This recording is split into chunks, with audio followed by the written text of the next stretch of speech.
यार जिगरी Kasuti degree movie का वहाँ पे सीन मतलब लिया गया।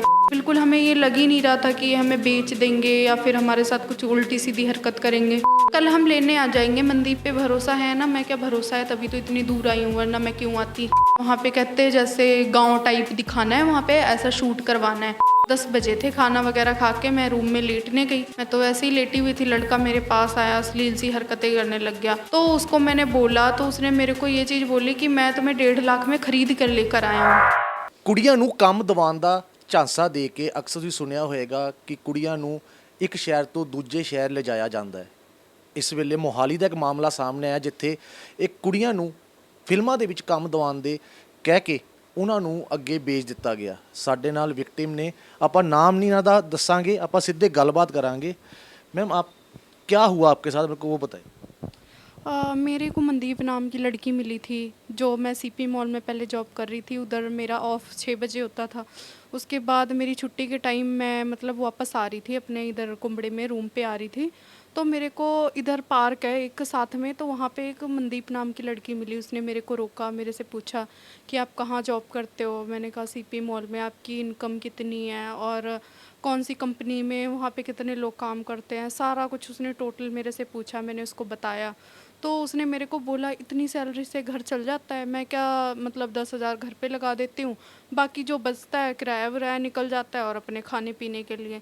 कहती अगर मतलब मूवी में काम करना है मेरे को, कहती कि मैं क्या मूवी में मतलब क्या करना होगा। तो कहती पहले स्टार्टिंग में तुम्हें क्या कहते बैकग्राउंड में लेंगे, तुम्हारा काम अच्छा लगने लगा तो तुम्हें मेन लीड पे भी काम मिल सकता है। तो उसके बाद मैंने उसको बोला कि मैं अपनी मम्मी से बात, मम्मी पापा से डिस्कस करके बताऊंगी।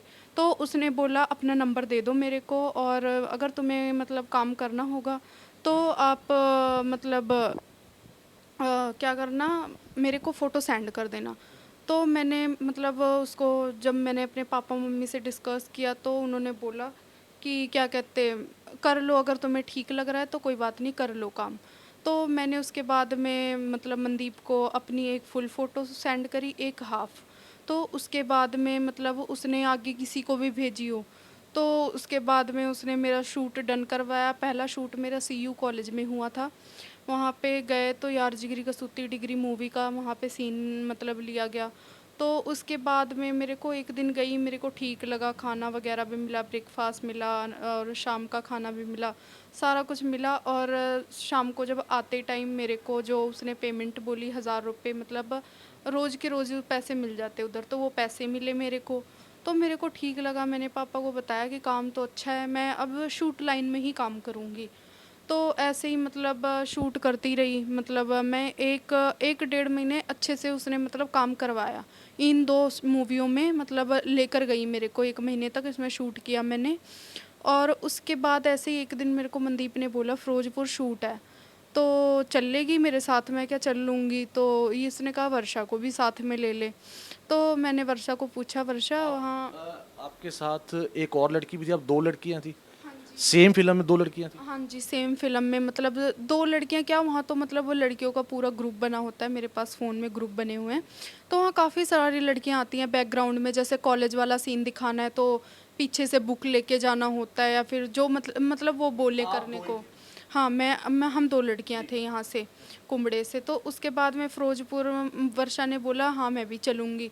तो हम दोनों मनदीप के साथ फ़िरोज़पुर गए। फ़िरोज़पुर मैंने उससे पूछा कब तक वापस आ जाएँगे, तो उसने बोला कि 1 हफ़्ते के अंदर-अंदर ही हम वापस आ जाएँगे। मैं मनदीप पे भरोसा करके चली गई फ़िरोज़पुर। फ़िरोज़पुर जाने के बाद वहाँ हमें 10, 15, 20 लड़कियाँ और मिली। उनमें से मैं ज़्यादा किसी से मतलब तो मतलब रखती नहीं थी। तो 2 लड़कियों से मैंने बात करी। एक का नाम शहनाज़ था और एक का नाम मतलब जो भी था, मतलब अभी मेरे को याद नहीं आ रहा है, राबिया था। तो उन दोनों से मैंने उनकी इंस्टा आईडी ली। उनसे मतलब 1-2 बार मैंने बात करी थी, वरना ज़्यादा तो बात नहीं होती, बट उनका नंबर है मेरे पास। तो वहाँ पे मतलब बिल्कुल नॉर्मल चल रहा था। बिल्कुल हमें ये लग ही नहीं रहा था कि ये हमें बेच देंगे या फिर हमारे साथ कुछ उल्टी-सीधी हरकत करेंगे। बिल्कुल जैसे फैमिली में रखते हैं वैसे रख रहे थे। उसके बाद वहाँ 5-6 दिन जब बीत गए तो 5वें छठे दिन उन्होंने मेरे को बोला एक मैरिज सूट है, जिस भी लड़की को करना होगा तो कर लेना। मनदीप ने आके पूछा, कहती तू कर ले मेरे को। कहती मैं क्या कर लूँगी, मेरे को तो कोई दिक्कत नहीं है। मैं क्या क्या करना होगा, कहती वहाँ मतलब गुरुद्वारे चलते हैं, वहाँ पे बता देंगे क्या क्या करना है। तो वहाँ फ़िरोज़पुर से मेरे को रत्ते खेड़े से मेरे को लेकर गए, क्या कहते हैं, दिल्ली गेट। दिल्ली गेट में एक गुरुद्वारा पड़ता है, गुरुद्वारे का नाम मुझे नहीं पता क्योंकि मैं उधर फर्स्ट टाइम गई थी। तो वहाँ पर लेकर गए तो मनदीप और अल्फ़ा जो थी, मनदीप की भाभी, जिस जो मनदीप ने बोला ये मेरी भाभी हैं, वो दोनों दिल्ली गेट पे उतर गई ये बोल के कि मतलब शाम को वर्षा का शूट करवाना है, तो हम नहीं जा सकते, मतलब तुम जाओ हैप्पी और उसके क्या कहते हैं जसवीर कौर और अर्श के साथ चले जाओ, वहाँ पे ये शूट करवा देंगे। मैं क्या चलो ठीक है। मैं वहाँ गई तो 5-6 लोग वहाँ मतलब आए हुए थे, पहले से ही मौजूद थे, जिसमें से एक वो लड़का जिसके साथ मेरा शूट बोला था करवाने को, प्रिंस नाम था उसको मेरे साथ बिठा दिया गया गुरुद्वारे में। तो उसके बाद मुझे बिठाया और उस लड़के को बिठाया, सामने से बाबा जी ने अरदास करी, उसके बाद हमारे फेरे करवाए। उन्होंने बोला कि मतलब सबका आशीर्वाद लो। कैमरा भी था हमारे पीछे, जैसा आपका भी ये कैमरा है ऐसा कैमरा भी था। तो उसके बाद में सबका आशीर्वाद लेने के बाद हम गुरुद्वारे के बाहर निकले। वहाँ पे जब गुरुद्वारे के बाहर निकले प्रसाद वसाद लेकर, तो उन्होंने बोला कि जो गृह प्रवेश की रस्म होती है उसको करने के लिए इन लोगों के साथ जाना पड़ेगा। तो मैं क्या, इन लोगों के साथ जाना पड़ेगा, कोई नहीं मैं चली जाऊँगी, बट मेरे साथ किसी को भेज दो क्योंकि मैं उधर किसी को जानती ही नहीं हूँ।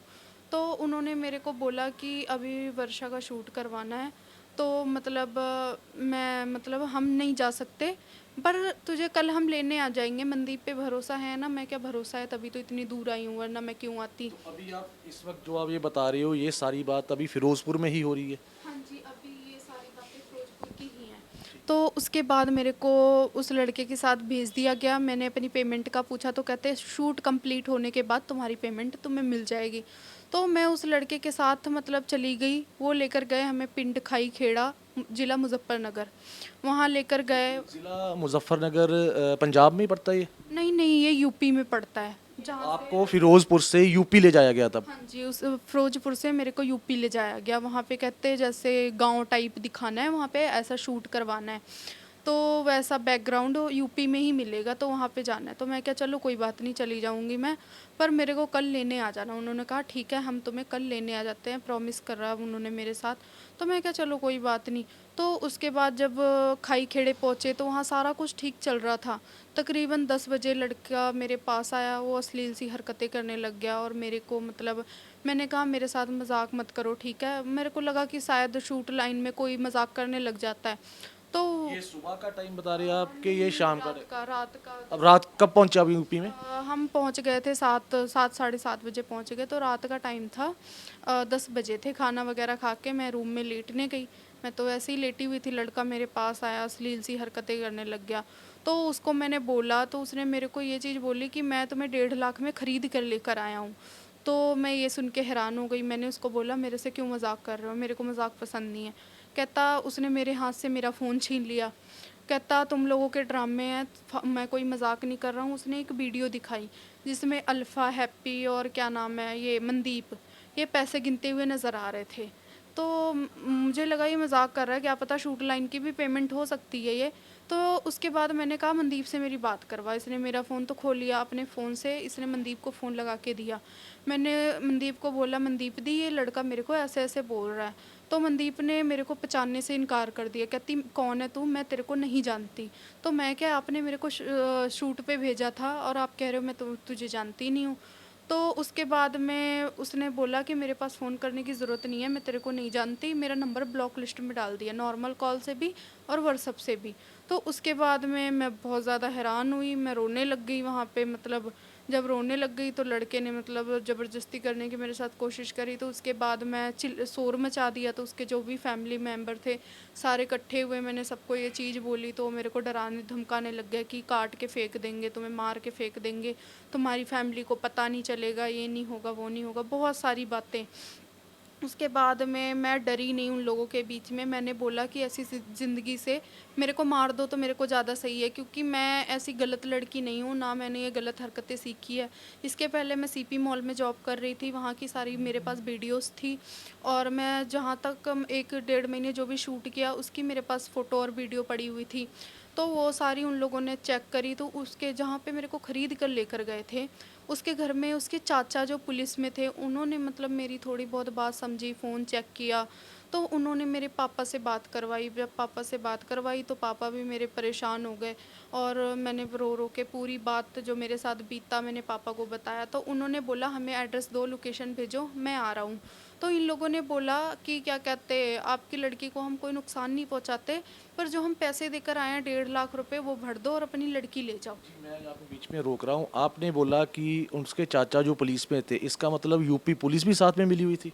हाँ जी, शायद पुलिस भी मिली हुई थी, लेकिन वो कह रहे थे कि हमारा घर का मैटर है। मेरे पापा ने बोला हमें एड्रेस दो, हम ले। और वो बखूबी जानते थे कि आपको 1.5 लाख दे के आपको खरीद के लाए हैं पुलिस वाले जो थे? हाँ, वो उसके चाचा सरासर जान रहे थे, वो भी साथ में ही गए हुए थे, मतलब वहाँ गुरुद्वारे में वो साथ में ही थे। तो आपको कैसे पता कि वो पुलिस में थे? नहीं, वो तो हमें उधर जाके पता चला, जब 8 बजे उनकी ड्यूटी, मतलब 7 बजे हम पहुंच गए, 8 बजे वो ड्यूटी पे वर्दी डालकर जा रहे थे। तो शाम को तो वो ड्यूटी पे चले गए। जब ऐसा हंगामा मतलब मैंने किया कि मेरे को ऐसे ऐसे लाया गया, तो वो ड्यूटी पर से वापस आए, वर्दी में थे, तो पता चल ही जाता है बंदे को कि ये पुलिस में है। तो उन्होंने मतलब पापा को मना कर दिया कि तुम इधर पुलिस लेकर मत आना, पर जो हमारा 1.5 लाख रुपए लगे हैं वो लेके आ जाओ, अगर तुम पुलिस लेकर आओगे तो हमारी नौकरी खतरे में पड़ जाएगी। तो पापा ने बोला कि हम ऐसे अकेले आ जाएं, आपने हमें मार कूट के फेंक दिया तो हम क्या करेंगे। तो उन्होंने बोला, मतलब यकीन दिलवाया कि हम कुछ नहीं करते ना, आपकी लड़की को पूछ लो। अब मैं तो वहाँ पे थी, मैं कुछ उनके खिलाफ तो बोल नहीं सकती थी, पता चला मेरा फ़ोन ऑफ कर दें, अपना ऑफ कर लें, मेरे को मार दें, जो मर्जी कर दें। तो इस करके जैसे वो बोल रहे थे वैसे वैसे मैं बोलती गई अपने पापा से। तो मैंने बोला पापा आप आ जाओ, मत कंप्लेन करना, बस इनके पैसे दे दो, पर मुझे यहाँ नहीं रहना, मुझे ले जाओ। इन लोगों ने, अल्फ़ा वगैरह ने मेरे को पहचानने से इनकार कर दिया है। तो पापा कहते तुम टेंशन ना लो, कोई नहीं, हम कंप्लेन नहीं करते, लेकिन अभी इतने पैसे हमारे पास नहीं है, तो पैसे हम नहीं दे पाएंगे। तो उन्होंने बोला कि आपकी लड़की है, पैसे तो आपको देने पड़ेंगे, वरना आपकी लड़की से यहाँ पे मतलब हम आपकी लड़की वापस नहीं देते, काम वाम करवाएंगे जो भी है जिस काम के लिए लेकर आए थे। तो उसके बाद पापा ने बोला हमारी लड़की को कोई नुकसान मत पहुंचाना, आप हमें 2 दिन का टाइम दो, हम पैसे एडजस्ट करते हैं कहीं से, हम तुम्हें देते हैं। तो उसके बाद में मेरे पापा ने खेत गिरवी रखा, मम्मी के गहने गिरवी रखे जो भी मतलब थे। तो उसके बाद 1.5 लाख रुपए इकट्ठे किए, और उसके पहले पहले मेरे भाई को यहाँ चंडीगढ़ से वहाँ खाई खेड़े भेज दिया था कि वहाँ पे अंजलि अकेली है, कुछ भी हो सकता है उसके साथ। तो उसके बाद में मेरा भाई यहाँ से गया, तो इन लोगों ने क्या किया, खुद हमें कंप्लेन करने को मना कर दिया, और वहाँ मेरे भाई को जाके थाने में बैठा दिया, भाई को और मेरे भाई के दोस्तों को और मेरे को भी, ये बोल के कि ये लोग हमें मारने आए थे, और इस लड़की के बैग में नशे की गोलियाँ मिली हैं, और बैग में लेकर भी नहीं गई थी, और ना ही मेरे भाई, मतलब इन लोगों ने, वो तो मेरे करके गया था कि मैं अकेली हूँ, कोई नुकसान ना पहुँचा दे। लोकेशन भी उन लोगों ने ही डाली थी उसको। तो वो वहाँ पे थाने में ले गए, पूरी रात मेरे भाई की पिटाई करी, मेरी मतलब मेरे को भी 1-2 थप्पड़ मारे, और मेरे भाइयों को तो जो बुरी हालत करी थी, मार मार के, गाल पूरे सुजाए हुए थे, कानों में नाखून घुसोए हुए थे, तो वो सारे पक गए थे। तो उसके बाद में मतलब 2-3 दिन तक वहाँ पे रहना पड़ा, क्योंकि मेरे पापा के पास इतने पैसे तो थे नहीं।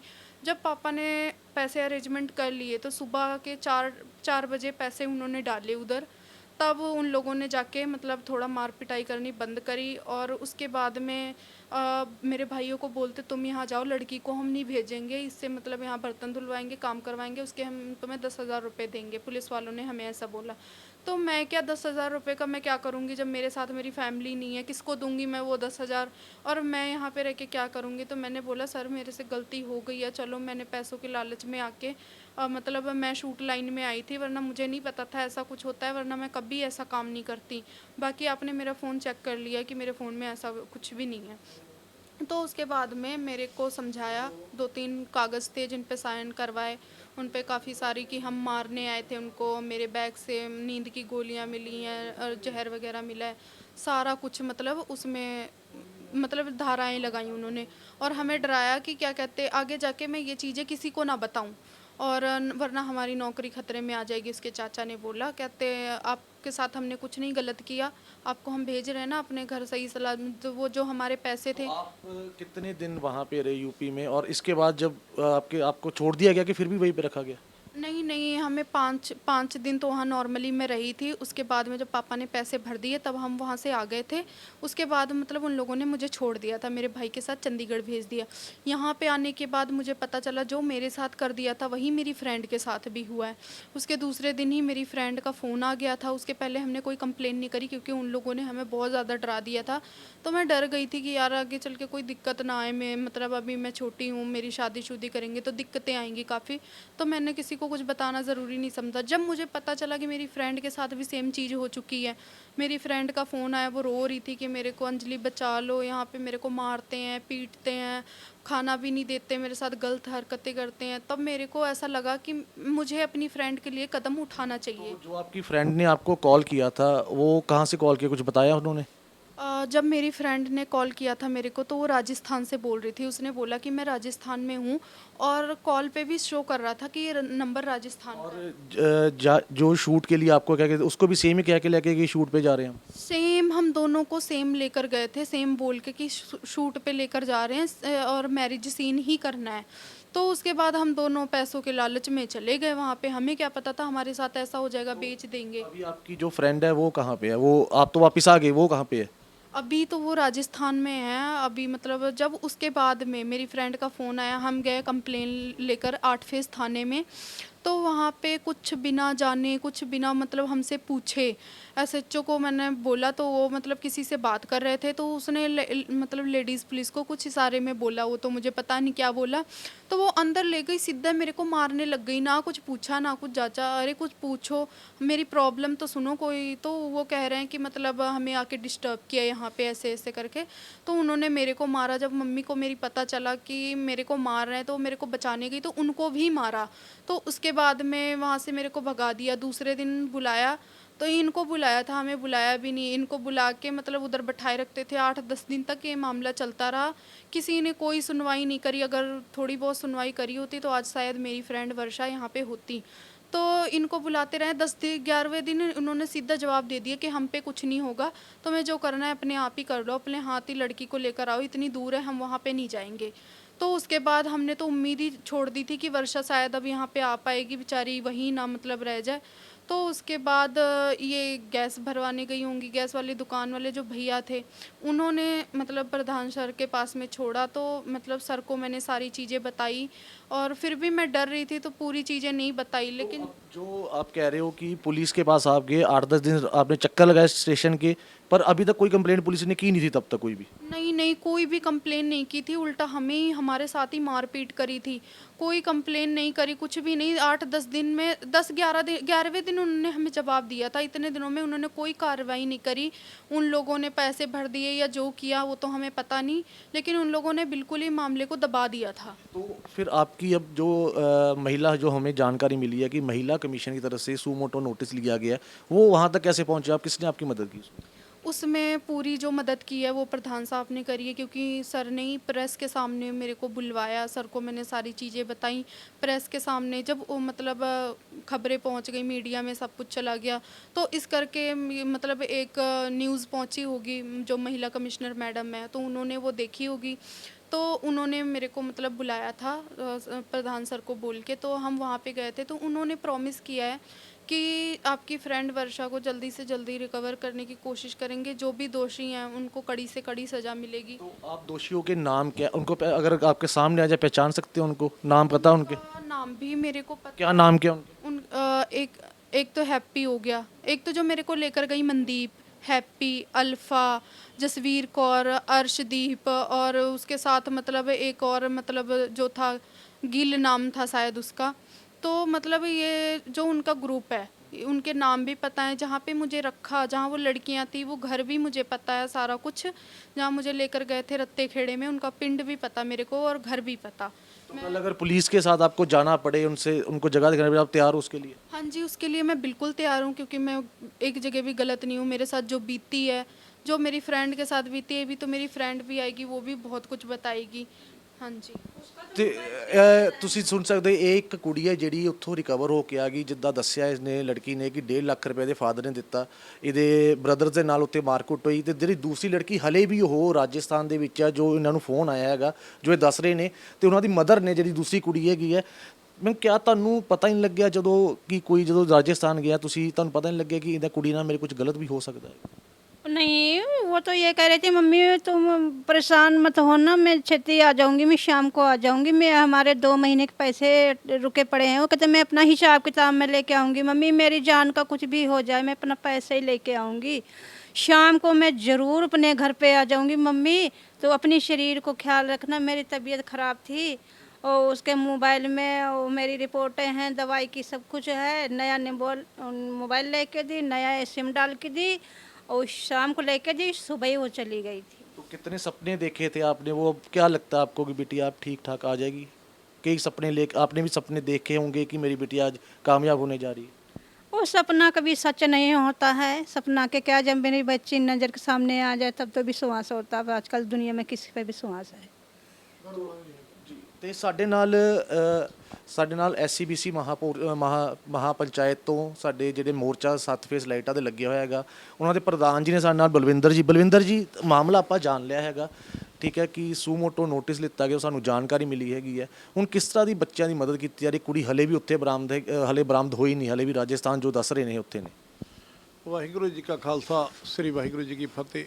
ਤੁਹਾਡਾ ਜਿਹੜਾ ਪ੍ਰੈਸ ਦਾ ਬਹੁਤ ਵੱਡਾ ਇੱਕ ਯੋਗਦਾਨ ਹੈ, ਲੋਕਾਂ ਨੂੰ ਨਿਆਂ ਇਨਸਾਫ ਦਿਵਾਉਣ ਲਈ, ਬੱਚਿਆਂ ਨੂੰ ਨਿਆਂ ਇਨਸਾਫ ਦਿਵਾਉਣ ਲਈ ਤੁਹਾਡਾ ਬਹੁਤ ਵੱਡਾ ਇੱਕ ਯੋਗਦਾਨ ਹੈ।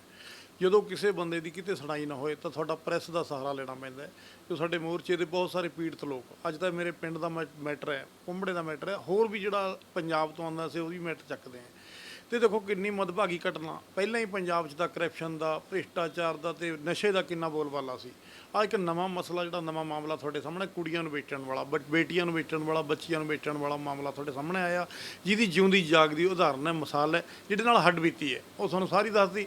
ਤੇ ਗੱਲ ਇਹ ਕਰ ਲਈਏ ਵੀ ਜਿਹੜੀ ਇੱਥੇ ਦੀ ਪੁਲਿਸ ਹੈ, ਉਹਦਾ ਤੁਸੀਂ ਰੋਲ ਰਵੱਈਆ ਦੇਖ ਲਿਆ। ਮਾਨਯੋਗ ਮੁੱਖ ਮੰਤਰੀ ਸਾਹਿਬ, ਡੀਜੀਪੀ ਸਾਹਿਬ, ਤੁਹਾਨੂੰ ਬੇਨਤੀ ਕਰਦੇ ਆ, ਅਜਿਹੇ ਜਿਹੜੇ ਐਸਐਚਓ ਬਿਠਾਲੇ ਨੇ, ਕਸਾਈ ਐਸਐਚਓ ਬਿਠਾਲੇ ਨੇ, ਜਿਹੜੇ ਕੁੜੀਆਂ ਨੂੰ, ਬੱਚਿਆਂ ਦੇ ਮਾਂ-ਬਾਪਾਂ ਨੂੰ ਨਿਆਂ ਇਨਸਾਫ ਨਹੀਂ ਦਿਵਾਉਂਦੇ, ਉਹਨਾਂ ਨੂੰ ਮਾਰ ਕੁੱਟ ਕਰਦੇ ਆ, ਤਾਂ ਉਹਨਾਂ ਨੂੰ ਤੁਰੰਤ ਡਿਸਮਿਸ ਟਰਮੀਨੇਟ ਕਰ ਦੇਣਾ ਚਾਹੀਦਾ, ਐਸਐਚਓ ਸਸਪੈਂਡ ਨਹੀਂ ਹੋਣਾ ਚਾਹੀਦਾ। ਤੇ ਇਹਦੇ ਖਿਲਾਫ ਕਾਰਵਾਈ ਹੋਏ ਤਾਂ ਅਗਲੀ ਕਿਸੇ ਬੱਚੀ ਨੂੰ, ਬੇਟੀ ਨੂੰ ਇਦਾਂ ਕਟਾਈ ਨਾ ਖਾਣੀ ਪਵੇ। 8 ਵਜੇ ਦੇ ਐਸਐਚਓ ਦੇ ਪਹਿਲਾਂ ਵੀ ਖਿਲਾਫ ਬਹੁਤ ਸਾਰੀਆਂ ਜਿਹੜੀਆਂ ਹੈਗੀਆਂ ਸਾਡੇ ਕੋਲ ਦਰਖਾਸਤਾਂ ਆਈਆਂ। ਤੇ 10 ਦਿਨ ਜੇਕਰ ਹੁਣ ਉਹ ਬੱਚੀ ਦਾ ਕੁਛ ਨਾ ਕੁਛ ਵਿਗੜਦਾ ਹੈ, ਉਹਨੂੰ ਅੱਜ 2-2.5 ਮਹੀਨੇ ਹੋ ਗਏ, 3 ਮਹੀਨੇ ਹੋ ਗਏ, ਜੇ ਉਹ ਬੱਚੀ ਮਰ ਜਾਂਦੀ ਹੈ, ਮੁੱਕ ਜਾਂਦੀ ਹੈ, ਤਾਂ ਸਾਰੀ ਜ਼ਿੰਮੇਵਾਰੀ ਹੈ ਐਸਐਚਓ ਦੀ ਹੈ। ਜਦੋਂ ਪੁਲਿਸ ਨੂੰ ਇਨਫੋਰਮੇਸ਼ਨ ਦਿੰਦੀ, ਪੁਲਿਸ ਲੋਕਾਂ ਦੀ ਸੇਵਾ ਵਾਸਤੇ, ਪੁਲਿਸ ਲੋਕਾਂ ਦੀ ਹਿਫਾਜ਼ਤ ਵਾਸਤੇ ਬਿਠਾਲੀ ਹੈ, ਨਾ ਕਿ ਉਹਨਾਂ ਨੂੰ ਲੁੱਟਣ ਵਾਸਤੇ, ਕੁੱਟਣ ਵਾਸਤੇ ਬਿਠਾਲੀ ਹੈ। ਤੇ ਅਸੀਂ ਜਿਹੜਾ ਸਾਰਾ ਇਸ ਚੱਕ ਕੇ ਮਸਲਾ ਸੁਣ ਕੇ ਜਦੋਂ ਆਸ ਹਟ ਗਈ ਸੀ, ਇਹ ਸਾਰਾ ਪ੍ਰੈਸ ਦੇ ਧਿਆਨ 'ਚ ਲਿਆਉਣਾ, ਪ੍ਰੈਸ ਦੇ ਧਿਆਨ 'ਚ ਲਿਆਣ ਕੇ ਤਾਂ ਉਹ ਜਿਹੜਾ ਹੈ ਮਹਿਲਾ ਕਮਿਸ਼ਨ ਨੇ ਨੋਟਿਸ ਲਿਆ, ਜਿਸ 'ਤੇ ਅੱਜ 24 ਤਰੀਕ ਨੂੰ ਅੱਜ ਰਿਪੋਰਟ ਮੰਗੀ ਵੀ ਸੀ। ਤੇ ਅੱਜ ਰਿਪੋਰਟ 'ਚ ਦੇਖੋ ਕੀ ਦਿੰਦੇ, ਤਾਂ ਮੈਨੂੰ 2-3 ਮੁਲਾਜ਼ਮਾਂ ਨੇ, 8 ਪੇਜ ਦੇ ਜਿਹੜਾ ਨਵਾਂ ਐਸਐਚਓ ਆਇਆ, ਉਹਨੇ ਵੀ ਨਵੇਂ ਐਸਐਚਓ 'ਤੇ ਆਏ ਦੀ ਪਰਚਾ ਹੋਇਆ, ਇੱਕ ਐਫਆਈਆਰ ਹੋਈ ਹੈ ਨਾ ਮਾਤਰ, ਹਲੇ ਉਹਦੇ ਬਿਆਨ 'ਤੇ ਹੋਈ ਬਜ਼ੁਰਗ ਦੇ ਨਾ ਮਾਤਰ ਐਫਆਈਆਰ ਹੋਈ। ਜਿਹੜੀਆਂ ਬਣਦੀਆਂ ਧਾਰਾਵਾਂ ਹਲੇ ਵਾਧਾ ਹੋਣਾ ਗਾ, ਉਹਦੇ ਨਾਲ ਕਿਡਨੈਪਿੰਗ ਵੀ ਹੋਈ ਹੈ, ਜ਼ਬਰਦਸਤੀ ਵੀ ਹੋਣੀ ਹੈ, 376 ਰੇਪ ਕੇਸ ਵੀ ਹੋਣਾ, ਸਾਰਾ ਵਿੱਚ ਐਡ ਕਰਨਾ ਪਊਗਾ। ਪਰ ਜਿਹੜਾ ਕ੍ਰਿਮੀਨਲ ਟੋਲਾ, ਜਿਹੜਾ ਇਹਦਾ ਬੜਾ ਇੱਕ ਰੈਕਟ ਨਿਕਲਣਾ, ਗੈਂਗ ਨਿਕਲਣਾ ਪੰਜਾਬ 'ਚ, ਪਿੱਛੇ ਤੁਹਾਡੇ ਚੈਨਲਾਂ ਰਾਹੀਂ ਸੁਣੀ ਸੀ ਖਬਰ ਵੀ 15 ਕੁੜੀਆਂ ਜਾਂ 12 ਕੁੜੀਆਂ ਲੁਧਿਆਣੇ ਤੋਂ ਗਾਇਬ ਨੇ, ਪੰਜਾਬ ਦੀਆਂ ਕੁੜੀਆਂ ਸੀ। ਇਹ ਸ਼ਾਇਦ ਤਾਂ ਕਰਕੇ ਚਲੇ ਗਈ, ਇਹ ਯੂਪੀ ਦੀ ਕੁੜੀ ਸੀ, ਯੂਪੀ 'ਚ ਵਿਆਹ ਖਰੀਦ ਕੇ ਚਲੇ ਗਈ, ਸ਼ਾਇਦ ਤਾਂ ਛੁੱਟੇ। ਜੇ ਪੰਜਾਬ ਦੀ ਕੁੜੀ ਹੁੰਦੀ ਸ਼ਾਇਦ ਨਾ ਛੱਡਦੇ ਅਗਲੇ। ਤਾਂ ਇਹ ਸਾਰੀਆਂ ਗੱਲਾਂ ਦੇਖਣ ਵਾਲੀਆਂ। ਤੇ ਅਸੀਂ ਮਾਨਯੋਗ ਮੁੱਖ ਮੰਤਰੀ ਨੂੰ, ਡੀਜੀਪੀ ਨੂੰ ਬੇਨਤੀ ਕਰਦੇ ਹਾਂ, ਸਾਡਾ ਜਿਹੜਾ ਮਨੁੱਖੀ ਅਧਿਕਾਰ ਕਮਿਸ਼ਨ ਹੈ, ਜਿਹੜਾ ਮਨੁੱਖੀ ਦਾ ਤਸਕਰੀ ਹੋ ਰਹੀ, ਦੇਖੋ ਮਨੁੱਖਾਂ ਦੀ ਬੇਟੀਆਂ ਦੀ ਤਸਕਰੀ ਹੋ ਰਹੀ, ਮਨੁੱਖੀ ਅਧਿਕਾਰ ਕਮਿਸ਼ਨ ਕਿੱਥੇ ਸੁੱਤਾ ਪਿਆ? ਨਾ ਪੰਜਾਬ ਦਾ ਜਾਗਦਾ, ਨਾ ਇੰਡੀਆ ਦਾ ਜਾਗਦਾ, ਉਹ ਕਿੱਥੇ ਸੁੱਤੇ ਪਏ ਨੇ? ਇਹ ਸਿਰਫ ਰੇਡਾਂ ਦੇਖ ਲਿਆ ਜੀ, ਟੋਇਲਟ ਦੇਖ ਲਏ ਜੀ, ਬਾਥਰੂਮ ਦੇਖ ਲਏ, ਲੈਟਰਿੰਗ। ਜਦੋਂ ਕੁੜੀਆਂ ਵਿਕ ਰਹੀਆਂ, ਬੱਚੀਆਂ ਵਿਕ ਰਹੀਆਂ, ਰੇਪ ਹੋ ਰਹੇ, ਤੁਸੀਂ ਦੱਸੋ ਕਿੱਥੇ ਬੈਠੇ ਹੈ? ਇਹ ਸਾਰੀਆਂ ਦੇਖਣ ਵਾਲੀਆਂ ਗੱਲਾਂ। ਇਹ ਜਿਹੜੀ ਅਸਲ ਗਰਾਊਂਡ 'ਤੇ ਕੰਮ ਹੋ ਰਿਹਾ, ਤੇ ਉੱਪਰ ਕੁਝ ਹੋਰ ਹੋ ਰਿਹਾ। ਤੇ ਇਹਦਾ ਜਿਹੜਾ ਜਲਦੀ ਤੋਂ ਜਲਦੀ, ਕੁੜੀ ਜਿਹੜੀ ਹਲੇ ਰਾਜਸਥਾਨ ਤੋਂ ਜਿਹੜੀ ਆਪਣੀ ਲੋਕੇਸ਼ਨ ਦੇ ਰਹੀ ਹੈ, ਉਹਨੂੰ ਟਰੇਸ ਕੀਤਾ ਜਾਵੇ ਤੇ ਦੋਸ਼ੀਆਂ ਨੂੰ ਫੜ ਕੇ ਸਲਾਖਾਂ ਪਿੱਛੇ ਭੇਜਿਆ ਜਾਵੇ, ਜੇਲ੍ਹ 'ਚ ਭੇਜਿਆ ਜਾਵੇ। ਤੇ ਜਿਹੜੀਆਂ 15 ਕੁੜੀਆਂ ਹੋਰ ਵੀ ਇੱਥੇ ਦੱਸ ਰਹੀ ਸੀ, ਉਹਨਾਂ ਦੇ ਨਾਂ ਤੇ ਐਡਰੈਸ ਇਹਨਾਂ ਤੋਂ ਬਰਾਮਦ ਕੀਤੀਆਂ ਜਾਣ, ਤਾਂ ਕਿ ਉਹਨਾਂ ਦੀਆਂ ਪੇਰੈਂਟਸਾਂ ਨੂੰ ਉਹਨਾਂ ਦੀਆਂ ਬੱਚੀਆਂ ਸੌਂਪ ਦਿੱਤੀਆਂ ਜਾਣ। ਬਲਵਿੰਦਰ ਜੀ, ਤੁਸੀਂ ਜਿਸ ਤਰ੍ਹਾਂ ਬਿਟੀਆ ਨੇ ਵੀ ਦੱਸਿਆ ਹੈਗਾ ਕਿ ਤੁਹਾਡੇ ਕਹਿਣ ਦੇ ਉੱਤੇ ਮਨੁੱਖੀ ਅਧਿਕਾਰ ਕਮਿਸ਼ਨ ਨੇ ਕੋਈ ਐਕਸ਼ਨ ਲਿੱਤਾ, ਕੋਈ ਮੈਡੀਕਲ ਵਗੈਰਾ ਕਰਾਇਆ ਗਿਆ ਇਹਨਾਂ ਦਾ ਤੁਹਾਡੇ ਸਾਹਮਣੇ? ਇਹਨਾਂ ਦਾ ਕੋਈ ਹਲੇ ਮੈਡੀਕਲ ਨਹੀਂ ਹੋਇਆ, ਕੁਛ ਨਹੀਂ ਹੋਇਆ। ਜਿਹੜਾ ਬਲਬਲੀ ਇਹਨਾਂ ਦਾ ਹੋਇਆ, ਤਾਂ ਉਹਨਾਂ ਦਾ ਜਿਹੜਾ ਗੁੱਡੀ ਉੱਤੇ ਹੋਇਆ ਵੀ ਮੇਰੀ ਕੁੜੀ ਹਲੇ ਕਿਡਨੈਪ ਹੈ ਜੀ, ਲੱਭਦੀ ਨਹੀਂ ਹੈ। ਉਹਨੂੰ ਟਰੇਸ ਕਰਨ ਵਾਸਤੇ ਇਹ ਜਿਹੜੇ ਬਿਆਨ ਹੋਏ ਇਹਦਾ ਕੁੜੀਆਂ ਦਾ ਐਡੀਸ਼ਨਲ ਬਿਆਨ ਰੱਖ ਲਿਆ ਕਿ ਤਾਂ ਕਿ ਇਹਨੂੰ ਪਤਾ ਸਾਰੀ ਇਹਦੇ ਨਾਲ ਬੀਤੀ ਹੈ। ਹੁਣ ਉਹ ਵਾਧਾ ਕਰਨਾ ਇਨਵੈਸਟੀਗੇਸ਼ਨ ਦਾ ਵਿਸ਼ਾ, ਉਹ ਵਾਧਾ ਕਰਨਾ ਕਿਵੇਂ ਕਰਨਾ ਪੁਲਿਸ ਨੇ ਕਰਨਾ। ਅਸੀਂ ਤੁਹਾਨੂੰ ਲੱਗਦਾ ਹੈਗਾ ਕਿ ਜਿਹੜੇ ਇਸ ਤਰ੍ਹਾਂ ਦੇ ਮਾਮਲੇ ਹੈਗੇ ਆ, ਬਿਟੀਆ ਕਾਫੀ ਲੰਬੇ ਸਮੇਂ ਬਾਅਦ ਵਾਪਸ ਲੌਟੀ, ਮੈਡੀਕਲ ਨਹੀਂ ਕਰਾਉਣਾ ਚਾਹੀਦਾ ਸਭ ਤੋਂ ਪਹਿਲੇ? ਮੈਂ ਕਿਹਾ ਜੀ ਉਹ ਸਾਰਾ ਕੁਝ ਕਰਾਉਣ ਦਾ ਬਣਦਾ, ਪਰ ਹੁਣ ਉਹ ਪੁਲਿਸ ਦੀ ਡਿਊਟੀ ਹੈ, ਪੁਲਿਸ ਨੇ ਕਰਨਾ ਕਿਵੇਂ ਕਰਨਾ, ਗੁੱਡੀਆਂ ਦੇ ਬਿਆਨ ਤੇ ਹੋਊਗਾ ਕਿਵੇਂ ਹੋਊਗਾ। ਅਸੀਂ ਤਾਂ ਜਿਹੜਾ ਪ੍ਰਸ਼ਾਸਨ ਦੇ ਤੁਹਾਡੇ ਰਾਹੀਂ ਅਸੀਂ ਕਲਕਲੇ ਅਫਸਰ ਤੱਕ ਕਿੱਥੇ ਮੱਥਾ ਮਾਰੂਗੇ, ਨਾ ਕੋਈ ਮਿਲਦਾ ਹੈ। ਬਾਹਰ ਫੋਨ ਬਾਹਰ ਰੱਖ ਕੇ ਉਹ ਜੀ ਮਿਲਣ ਦਾ ਸਮਾਂ ਕੋਈ ਹੋਊਗਾ, ਮਿਲਦਾ ਹੈ ਨਹੀਂ, ਉੱਥੇ ਕੋਈ ਸੀਟਾਂ ਖਾਲੀ ਪਈਆਂ ਸਾਰੀਆਂ ਜੀ। ਇੱਕ ਬਹਾਨਾ ਬਹੁਤ ਵਧੀਆ ਪੁਲਿਸ ਦਾ ਮੀਟਿੰਗ ਦੇ ਗਏ ਵੇ ਜੀ, ਉਹ ਮੀਟਿੰਗ ਪਤਾ ਨਹੀਂ ਕਿੱਥੇ ਹੋ ਰਹੀ ਕਿੱਥੇ ਨਹੀਂ। ਅਸੀਂ ਜਦੋਂ ਵੀ ਕਿਸੇ ਅਫਸਰ ਨੂੰ ਮਿਲ ਜਾਂਦੇ ਆ 5% ਹੋ ਜਿਹੜਾ ਅਫਸਰ ਮਿਲੂਗਾ, 95% ਮੀਟਿੰਗ ਦਾ ਬਹਾਨਾ ਹੁੰਦਾ, ਅਫਸਰ ਨੇ ਵੀ ਸੀਟਾਂ ਤੇ ਮਿਲਦੇ। ਇੰਨਾ ਸਮਾਂ ਸਾਡੇ ਕੋਲ ਦੇ ਹੁੰਦਾ, ਅਸੀਂ ਸਾਰਾ ਦਿਨ ਡਿੱਕੀ ਜਾਵਾਂਗੇ ਬੈਠਿਆਂ ਨੂੰ। ਸਾਡਾ ਤੁਹਾਡੇ ਰਾਹੀਂ ਅਸੀਂ ਜਿਹੜਾ ਹੈਗਾ, ਅਸੀਂ ਪਬਲਿਕ ਦੇ ਕੰਨਾਂ ਤੱਕ, ਜਿਹੜੇ ਰੱਬ ਵਰਗੇ ਸਰੋਤੇ ਘਰੇ ਸੁਣ ਰਹੇ ਉਹਨਾਂ ਤੱਕ, ਜਿਹੜੇ ਸੀਨੀਅਰ ਅਧਿਕਾਰੀ ਉਹਨਾਂ ਤੱਕ, ਇਹ ਜਿਹੜੇ ਚੀਫ ਜਸਟਿਸ ਬੈਠੇ ਨੇ, ਰਿਟਾਇਰਡ ਜੱਜ ਬੈਠੇ ਨੇ, ਕਮਿਸ਼ਨ ਬੈਠੇ ਨੇ, ਹੁਣ ਮਹਿਲਾ ਕਮਿਸ਼ਨ ਬੈਠੀ ਹੈ, ਵੂਮਨ ਸੈੱਲ ਕਿੰਨੇ ਬਣੇ ਆ, ਹੈਲਪਲਾਈਨ, ਮਹਿਲਾ ਹੈਲਪਲਾਈਨ, ਕੱਲੀ ਜਗ੍ਹਾ ਪਰ ਕਿਤੇ ਸੁਣਾਈ ਤਾਂ ਹੁੰਦੀ ਨਹੀਂ।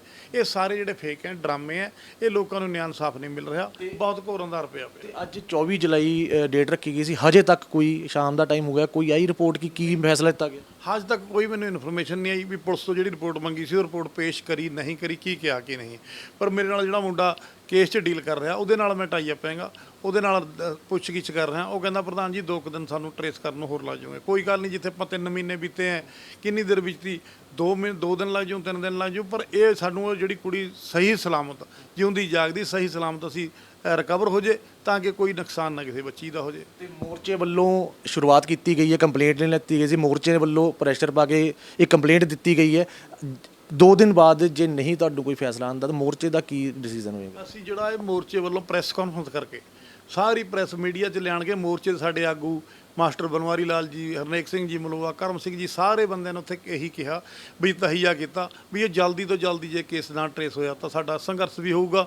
ਤੇ ਪਬਲਿਕ ਜਿਹੜੀ ਹੈ ਇਕੱਠੀ, ਅਸੀਂ ਹੋਰ ਵੀ ਜਿਹੜੇ ਪੀੜਤ ਲੋਕ ਨੇ, ਪੁਲਿਸ ਤੋਂ ਪ੍ਰਸ਼ਾਸਨ ਤੋਂ ਪੀੜਤ ਲੋਕ ਨੇ, ਉਹ ਸਾਰੇ ਇੱਕ ਪਲੇਟਫਾਰਮ ਦੇ ਇਕੱਠੇ ਹੋ ਕੇ ਆਪਣੀਆਂ ਸਾਰੀਆਂ ਗੱਲਾਂ ਤੁਹਾਡੇ ਸਾਹਮਣੇ ਦੱਸਣਗੇ ਤੇ ਸਰਕਾਰ ਦਾ ਅਸਲ ਚਿਹਰਾ ਨੰਗਾ करके दिखाऊंगे। एक बेटा मैं आपसे बात पूछना चाहता हूँ, जब आप वहाँ पे थे कितने दिन रहे हो और क्या आपके साथ कोई गलत हरकत तो नहीं हुई है उस दौरान? नहीं, उस टाइम मेरे साथ कोई गलत हरकत तो नहीं हुई, ज़्यादा टाइम रखा नहीं उन्होंने, कितना टाइम आप रहे हो वहाँ पे? फिर भी 5-6 दिन तो उधर रही हूँ मैं। तो आप कोई गलत हरकत नहीं हुई आपके साथ? नहीं, ज़बरदस्ती ज़रूर की गई थी, बट उसके लिए मतलब मैं चिल्ला दिया था, मैंने मतलब सबको इकट्ठा कर लिया था। तो उसके बाद उसकी जो मम्मी थी लड़के की, उसने उस लड़के को मेरे रूम में बढ़ने नहीं दिया। हाँ जी। ਸੋ ਤੁਸੀਂ ਜਾਣਿਆ ਇਹ ਕਿ ਬੱਚਿਆਂ ਨੂੰ ਆਪਾਂ ਨੌਕਰੀ ਦੇ ਕਰਕੇ ਆਪਾਂ ਬਾਹਰ ਭੇਜਦੇ ਹੈਗੇ ਆ, ਠੀਕ ਹੈ, ਕਿ ਬੱਚੇ ਕਾਮਯਾਬ ਹੋਣ, ਆਪਣੇ ਪੈਰਾਂ ਤੇ ਖੜੇ ਹੋਣ। ਪਰ ਮੈਂ ਇੱਕ ਗੁਜ਼ਾਰਿਸ਼ ਕਰੂੰਗਾ ਚੈਨਲ ਦੇ ਮਾਧਿਅਮ ਤੋਂ ਕਿ ਜ਼ਰੂਰ ਜਿੱਥੇ ਵੀ ਬੱਚੇ, ਬੇਸ਼ੱਕ ਬੇਟਾ ਹੋਵੇ ਜਾਂ ਬੇਟੀ ਹੋਵੇ ਜਾਂ ਬੇਟਾ ਹੋਵੇ, ਜਿਸ ਜਗ੍ਹਾ ਤੇ ਨੌਕਰੀ ਕਰਨ ਜਾ ਰਿਹਾ ਜਾਂ ਜਿੱਥੋਂ ਪੈਸੇ ਕਮਾਉਣ ਦਾ ਜਰੀਆ ਮਿਲ ਰਿਹਾ ਹੈਗਾ, ਇੱਕ ਵਾਰ ਜ਼ਰੂਰ ਵੈਰੀਫਾਈ ਕਰੋ ਤਾਂ ਕਿ ਇਸ ਤਰ੍ਹਾਂ ਦੇ ਮਾਮਲਿਆਂ ਤੋਂ ਬਚਾਅ ਕੀਤਾ ਜਾ ਸਕੇ। ਇਹ ਇਹਨਾਂ ਦੀ ਆਪਾਂ ਅੱਛੀ ਕਿਸਮਤ ਲਗਾ ਲਈਏ ਕਿ ਬਿਟੀਆ ਵਾਪਸ ਆ ਗਈ ਹੈ, ਪਰ ਹਲੇ ਵੀ ਕੁੜੀ ਰਾਜਸਥਾਨ ਦੇ ਵਿੱਚ ਜੋ ਇਹਨਾਂ ਦੇ ਕਹਿਣ ਦੇ ਅਨੁਸਾਰ ਹਲੇ ਵੀ ਉੱਥੇ ਹੀ ਬੰਦੀ ਹੈਗੀ ਹੈ। ਤੇ ਛੇਤੀ ਹੀ ਪੁਲਿਸ ਵੱਲੋਂ ਕਾਰਵਾਈ ਕਰਕੇ 2 ਦਿਨ ਦਾ, ਜਿਸ ਤਰ੍ਹਾਂ ਦੱਸਿਆ ਬਲਵਿੰਦਰ ਜੀ ਨੇ ਕਿ 2 ਦਿਨ ਦਾ ਟਾਈਮ ਮੰਗਿਆ ਗਿਆ ਹੈਗਾ, ਕਿ ਟਰੇਸ ਕਰ ਰਹੇ ਹੈਗੇ ਆਪਾਂ। ਤੇ ਉਮੀਦ ਕਰਦੇ ਆ ਕਿ ਛੇਤੀ ਉਹ ਬੇਟੀਆਂ ਵੀ ਰਿਕਵਰ ਹੋਵੇ ਤੇ ਹੋਰ ਜਿਹੜੇ ਬੱਚੇ ਇਸ ਤਰ੍ਹਾਂ ਗਾਇਬ ਹੋਏ ਨੇ ਜਾਂ ਜਿਹੜੀ ਨੌਕਰੀ ਦਾ ਝਾਂਸਾ ਦੇ ਕੇ ਇੱਥੋਂ ਬਾਹਰ ਚਲੇ ਜਾਂਦੇ ਨੇ ਤੇ ਉਹਨਾਂ ਨੂੰ ਇਸ ਤਰ੍ਹਾਂ ਵੇਚਿਆ ਜਾਂਦਾ, ਉਹ ਬੱਚੇ ਵੀ ਰਿਕਵਰ ਹੋਣ। ਕੈਮਰਾਮੈਨ ਬਲਵਿੰਦਰ ਆਰਿਆ ਦੇ ਨਾਲ ਰਿਤਿਸ਼ ਕੁਮਾਰ, ਚੈਨਲ ਸਤਰੰਗ।